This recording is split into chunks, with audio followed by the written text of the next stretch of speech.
Boche Gold and Diamonds. Buy now, pay later. പരമ്പരാഗത മൺപാത്ര നിർമ്മാണത്തിൽ ഏർപ്പെട്ടിരിക്കുന്ന കരകൗശല തൊഴിലാളികൾ നേരിടുന്ന വിവിധ പ്രശ്നങ്ങൾക്ക് പരിഹാരം കാണുമെന്ന് പ്രിയങ്ക ഗാന്ധി MP. ഈ മേഖലയിലെ പ്രശ്നങ്ങൾ പരിഹരിക്കുന്നതിനും തൊഴിലാളികളുടെ ഉന്നമനത്തിനുമായി സ്വീകരിക്കാവുന്ന മാർഗങ്ങൾ ചർച്ച ചെയ്യുന്നതിനായി നിലമ്പൂർ KTDC ടാമറിനിൽ ചേർന്ന യോഗത്തിൽ സംസാരിക്കുകയായിരുന്നു MP.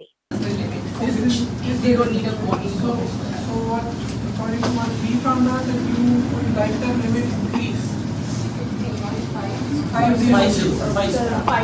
zero is a limit, but the other is the transport.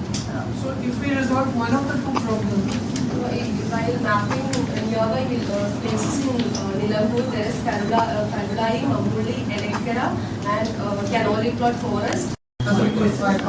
There is available, there is no specific Available, but only limited amount of trees available from these particular places. അതായത് കേരളത്തിൽ കുറേ സ്ഥലങ്ങളുണ്ട്, എല്ലാവരും ഈ സ്ഥലങ്ങളിൽ പോയിട്ടാണ് കളക്ട് ചെയ്യുന്നത്. കളിമണ്ണിന്റെ ലഭ്യതക്കുറവ്, ന്യായമായ വില ലഭിക്കാത്തത്, യന്ത്രവൽക്കരണത്തിന്റെയും ആധുനിക വിപണന തന്ത്രങ്ങളുടെയും അഭാവം, ഗതാഗത ചെലവിന്റെ വർധന തുടങ്ങി വിവിധ പ്രശ്നങ്ങൾ ഈ മേഖലയിൽ അനുഭവപ്പെടുന്നുണ്ട്.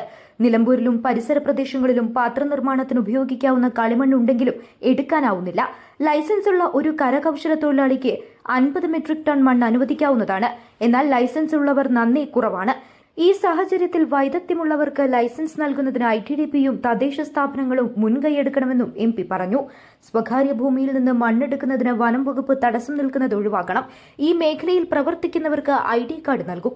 മൺപാത്ര നിർമ്മാണ മേഖല കേന്ദ്രീകരിച്ച് ഹെറിറ്റേജ് വില്ലേജ് സ്ഥാപിക്കുന്നതിന്റെ സാധ്യത പരിശോധിക്കും. പാത്ര നിർമ്മാണം നടക്കുന്ന സ്ഥലങ്ങൾ സന്ദർശിച്ച ശേഷം ജില്ലാ കളക്ടറുടെ റിപ്പോർട്ട് ലഭിച്ച ശേഷം വീണ്ടും യോഗം ചേർന്ന് പ്രശ്നത്തിന് ശാശ്വത പരിഹാരം കാണും.